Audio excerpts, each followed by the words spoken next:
दिव्यांगजन के अधिकार के प्रति संवेदनशील होना चाहिए, उसमें बहुत बड़ा गैप है। यहाँ के बस स्टैंड का भी निरीक्षण करके आया तो ध्यान में आया कि वहाँ व्हील चेयर जा ही नहीं सकती वॉशरूम में, उसको ज़मीन पर हाथ रख करके जाना पड़ेगा। कितना मतलब अमानवीय है। यहाँ पे हत्थे नहीं है, तो बुजुर्ग चढ़े या दिव्यांग चढ़े बस में, उसको हत्था चाहिए अंदर चढ़ने के लिए, पकड़ करके अंदर चढ़ सके, वो भी ध्यान में नहीं आया। ऐसे 2 बसों में भी मैं चढ़ के आया। सीट नंबर 3 ये रिजर्व है दिव्यांगजन के लिए, लेकिन यहाँ किसी बस में लिखा ही हुआ नहीं है। खुला दरबार लगाकर दिव्यांगजनों की समस्याएं सुनने पहुंचे हरियाणा राज्य दिव्यांग आयोग के आयुक्त आर.के. मक्कड़ ने रेवाड़ी प्रशासन के अधिकारियों को बड़ी नसीहत देते हुए कहा कि यहाँ के अधिकारी दिव्यांगजनों के अधिकारों के प्रति इतने संवेदनशील नहीं है जितना होना चाहिए। उन्होंने कहा कि संवेदनशीलता में बहुत बड़ा गैप है।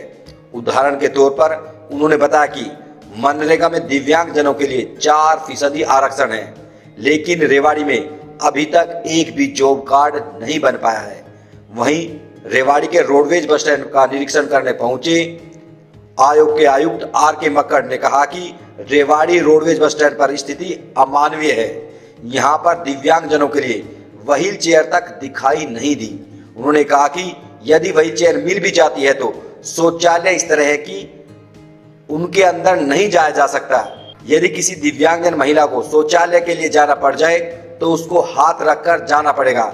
ऐसे में समझा जा सकता है कि रेवाड़ी रोडवेज बस स्टैंड पर स्थिति कितनी विकट है। उन्होंने कहा कि जब 2 रोडवेज बसों का निरीक्षण किया गया तो दिव्यांगजनों के लिए चढ़ने के लिए हत्थे तक लगे हुए नहीं दिखाई दिए। वहीं रोडवेज में सीट नंबर 3 दिव्यांगजन के लिए आरक्षित होती है, लेकिन सीट पर लिखा हुआ नहीं मिला। उन्होंने कहा कि दिव्यांगजन घर बैठे टोल फ्री नंबर 1967 पर कॉल कर सहायता प्राप्त कर सकते हैं। उन्होंने कहा कि आज मैं अधिकारियों को चेताने आया हूं, अगली बार कार्रवाई होगी। अब देखना होगा कि आने वाले समय में दिव्यांगजनों के प्रति रेवाड़ी के अधिकारियों की कितनी संवेदनशीलता बढ़ पाती है या यूं ही खाना पूर्ति कर दी जाएगी।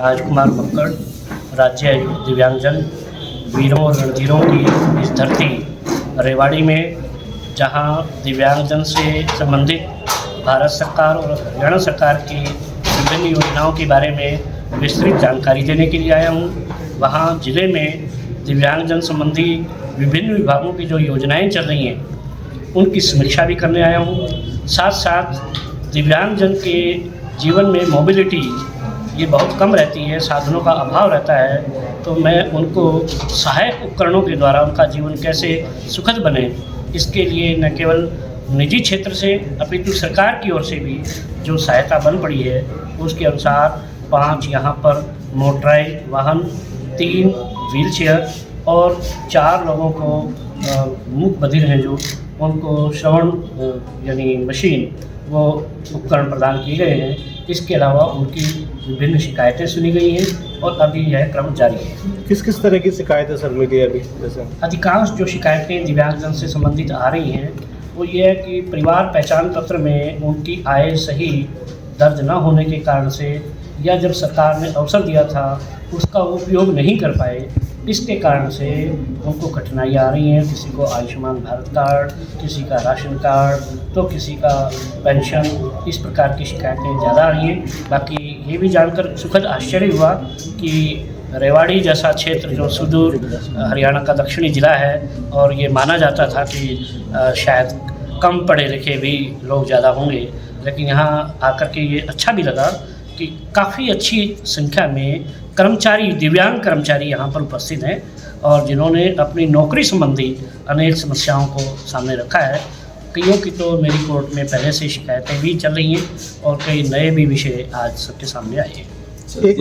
एक महिला उसने शिकायत रखी कि बीपीएल उसका कार्ड था, राशन मिल नहीं रहा भी, और ऐसे तमाम काफ़ी लोग हैं जिनको चक्कर लगाने पड़ते हैं। एक तो वो दिव्यांग, फिर ऊपर से अधिकारियों के दफ्तर के चक्कर लगाते हैं। तो ऐसा कुछ इंतजाम नहीं हो सकता कि उनकी वहाँ पहुँच के सुनी जाए? सरकार ने 1967 नंबर से टोल फ्री नंबर दिया हुआ है, इसका व्यापक प्रचार किया हुआ है और मेरा आप लोगों से भी निवेदन है, मीडिया के, जो कि लोकतंत्र का चौथा स्तंभ है और बिना मीडिया के प्रचार माध्यमों के, सरकार की भी कल्पना नहीं की जा सकती। सरकार की योजनाएं बहुत बार कागज़ों में रह जाती हैं, धरातल पर लाने में बहुत बड़ी भूमिका हमारे मीडिया जगत की रहती है। तो मैं आपसे राज्य आयुक्त दिव्यांगजन होने के कारण से नाते से निवेदन करना चाहूँगा कि सरकार की ऐसी योजना कि दिव्यांग को मोबिलाइज ना होना पड़े, अपने ही स्थान पर सुविधा का उपयोग कर पाए, इसके लिए 1967 नंबर, ये टोल फ्री नंबर दिया हुआ है।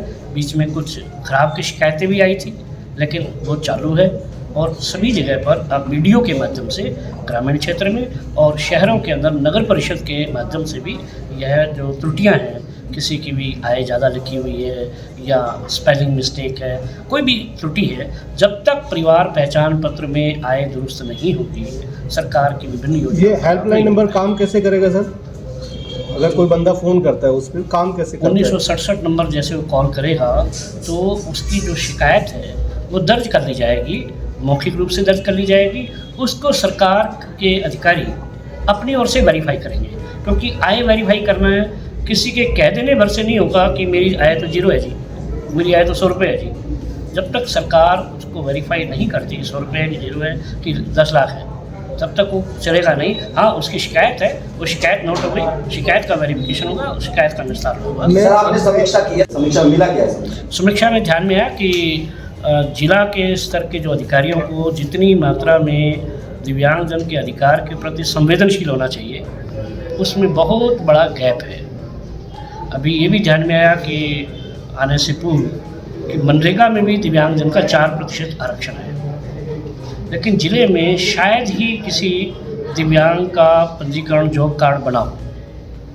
तो सभी वीडियो को, मेरे बगल में DDPO साहब बैठे हुए हैं, तो जिला परिषद के माध्यम से बहुत सारे विकास के काम होते हैं, बहुत सारे पंचायती राज के माध्यम से काम होते हैं। तो सभी BDOज की एक मीटिंग लेकर के और उसके बाद ग्राम के सचिवों की मीटिंग लेकर के, सरपंचों की मीटिंग लेकर के ये बताया जाए कि ठीक है, वो जिसका एक पैर नहीं, वो कस्सी तो नहीं चला सकता, लेकिन वो मस्टर रोल तो भर सकता है, वो हाजिरी तो गिन सकता है, ट्रक कितने आए कितने गए ये तो कर सकता है। तो जो काम आइडेंटिफाइड है और वो व्यक्ति कर सकता है, उस काम के लिए उसका भी पंजीकरण किया जाए। केंद्र सरकार 100 दिन का गारंटीड रोजगार देती है, तो रेवाड़ी जिले में लागू क्यों नहीं होना चाहिए? तो एक ये ध्यान में आया।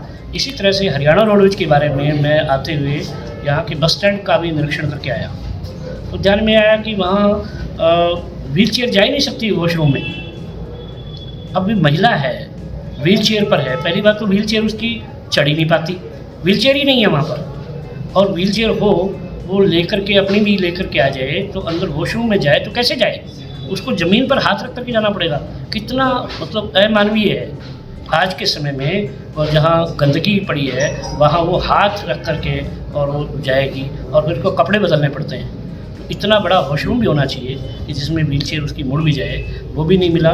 ऐसी कुछ बसें मैंने देखी हरियाणा रोडवेज रेवाड़ी, जहाँ पे हत्थे नहीं है, तो बुजुर्ग चढ़े या दिव्यांग चढ़े बस में, उसको हत्था चाहिए अंदर चढ़ने के लिए, पकड़ करके अंदर चढ़ सके, वो भी ध्यान में नहीं आया। ऐसे 2 बसों में भी मैं चढ़ के आया। सीट नंबर 3 ये रिजर्व है दिव्यांगजन के लिए, लेकिन यहाँ किसी बस में लिखा ही हुआ नहीं है कि सीट नंबर 3 दिव्यांग आरक्षित है। तो ऐसे बहुत सारे विषय ध्यान में। कार्रवाई क्या करेंगे? आपने शिकायत देख ली, आप आज चले जाएंगे, उसके बाद होगा क्या? आज मैं जिला प्रशासन को चेता करके जा रहा हूँ, क्योंकि पहली बार शायद इतनी विस्तृत रूप में यहाँ बैठक हुई है, ये मैं ध्यान करा के जा रहा हूँ। 3 दिन पूर्व मैंने बैठक ली थी हिसार जिले की, जिला प्रशासन के लोग थे, पिछले रविवार को। वहाँ 2 काम शुरू हुए। हॉस्पिटल के अंदर उन्होंने ग्राउंड फ्लोर के ऊपर दिव्यांगजन के बैठने के लिए एक शेड बनाया, अलग से उनकी पंक्ति बनेगी हर सुविधा के लिए, ये किया। इसी तरह से हमारे नोडल एजेंसी है, नोडल अधिकारी हैं जिला समाज कल्याण अधिकारी, उनके कार्यालय के अंदर ग्राउंड पे है कार्यालय, तो आपका ग्राउंड फ्लोर पे कार्यालय तो है, लेकिन उस कार्यालय में एक हेल्प डेस्क, यह स्थापना हर जिले में हो, यह आज मैं अधिकारियों को कह के जाने वाला हूँ। उस हेल्प डेस्क में दिव्यांग की कोई भी समस्या एक व्यक्ति उसको अटेंड करने वाला होगा। ठीक है, वो सारी समस्याएं समाज कल्याण विभाग से नहीं होंगी, उसकी जिला परिषद से हो सकती है, उसकी नगर परिषद से हो सकती है। नगर परिषद की जो दुकानें हैं उसमें भी 5% आरक्षण है दिव्यांग का। इसी तरह से और जो हमारी मंडी बोर्ड है उनकी दुकानों में भी 5% आरक्षण है। अब कहोगे जी दुकान तो 8 है, उसमें 5% तो बैठता ही कुछ नहीं। तो रोस्टर बनेगा उसका। तो रोस्टर के अनुसार 1, 21, 41, 61 और 81 ये नंबर दिव्यांगजन के हैं। तो उसका भी मुझे लग रहा है कि अपने ज़िले में प्रचार नहीं है, दिव्यांगजन में भी नहीं है और अधिकारियों में भी नहीं है। ये दोनों बातें मुझे जाननी है। सर एक लास्ट क्वेश्चन। हरियाणा में 2,54,000 थे और इस समय 10 लाख हैं।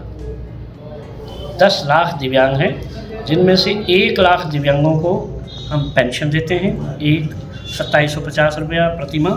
इसके अलावा कर्मचारी हैं सरकार के, इसमें लगभग 67,000 कर्मचारी, चाहे वो सेवारत हैं अथवा सेवानिवृत्त हैं, सरकार के नेटवर्क में हैं। 32,500 विद्यार्थी हमारे नेटवर्क में हैं। लेकिन बहुत बड़ा तबका ऐसा है जो अपनी दिव्यांगता को जाहिर नहीं करना चाहता। ख़ास तौर पे जो समाज का ऊंचा दर्जे वाले लोग हैं, मलाईदार तबका जिसको बोलते हैं, वो लोग शर्म महसूस करते हैं कि उनके घर में कोई दिव्यांग है, उसका वो डिसेबिलिटी सर्टिफिकेट भी नहीं बनवाना चाहते। तो ऐसी बड़ी संख्या है। हालांकि हमारे अभी तक के पेपर्स में 3,39,160 दिव्यांग 40% से अधिक दिव्यांगता वाले हैं, जिसमें रेवाड़ी ज़िले के अंदर मैम रेवाड़ी जिले 5782 तो सर पेंशनर अपडेट है और सर नॉन स्कूल गोइंग है 240 तो करीब 5800 पेंशनर हैं और नॉन स्कूल गोइंग 240 यानी लगभग 250 संख्या ऐसे दिव्यांग विद्यार्थियों की हमारे ज़िले की है। तो इसके अलावा बहुत बड़ी संख्या है जिनको आइडेंटिफाई करके और सरकार के नेटवर्क में लाना आवश्यक है। इसके लिए मीडिया का सहयोग भी बहुत आवश्यक है। मैं एक निवेदन करूंगा, क्योंकि उन्होंने प्रश्न अंतिम कहा था, तो उनका निवेदन है, तो मेरा भी एक निवेदन है, वो मीडिया से ये है कि आप दोनों पक्ष दिव्यांग के सामने लेके आइए। एक तरफ बहुत सारे ऐसे दिव्यांग हैं जिन्होंने दिव्यांगता की छाती पे चढ़कर सफलता की बहुत अच्छी बुलंदियों को छुआ है। यहाँ अभी इस प्रोग्राम में डॉक्टर रेखा गर्ग जो असिस्टेंट प्रोफेसर है, व्हील चेयर बाउंड है, असिस्टेंट प्रोफेसर है और उनको राज्य स्तर का अवार्ड मिला है, वो हमारे बीच में थी। डॉक्टर सुनील बैठे हैं सामने गार्ड, या डॉक्टर अभी SDO बने हैं, ये पीछे बैठे दिव्यांग हैं, व्हील चेयर नहीं है लेकिन लोकोमोटर है। कितने % है? हाँ, ऐसे हजारों हैं। उनके जीवन चरित्र को सामने लाइए। दूसरी तरफ दिव्यांगों का जो अधिकार है जहाँ नहीं मिल रहा, जैसे रेवाड़ी के बहुत सारे मैंने बैंक देखे हैं जहाँ 3-4 सीढ़ियाँ हैं। अब दिव्यांग को खाता खुलवाना है, पैसे निकलवाने हैं, कोई काम है, वो कैसे जाए? उसकी व्हील चेयर जा ही नहीं सकती, थाने में नहीं जा सकता, वो कोर्ट में नहीं जा सकता, वहाँ पर व्हील चेयर नहीं। यहाँ तक कि जिस मंच पे मैं बैठा था वही एक्सेसिबल नहीं है, तो उसका अधिकार है। ऐसे पक्षों को अगर आप सामने लाएंगे, और स्वाभाविक है मीडिया की आवाज़ कोई अनसुनी नहीं कर सकता, चाहे वो सरकारी अधिकारी है और चाहे वो कर्मचारी है, चाहे वो दिव्यांग है। जहाँ आप जागरण का काम करेंगे, मीडिया की बहुत बड़ी भूमिका है। नकारात्मक पक्षों को लाना मैं नहीं कह रहा, लेकिन रचनात्मक अगर चीज़ें सामने आती हैं तो आपकी भी बहुत बड़ी भूमिका होती है। और मैं तो ये कह सकता हूँ, साथी हाथ बढ़ाना, एक अकेला थक जाएगा मिलकर बोझ उठाना। तो इस बोझ को अगर हम सारे मिलकर उठाएंगे, मीडिया, समाज, परिवार, तो निश्चित रूप से ये दिव्यांगता अभिशाप नहीं होगी, वरदान नहीं होगी तो अभिशाप भी नहीं होगी, एक सामान्य जीवन जी सकेंगे। इतना मेरा कहना है।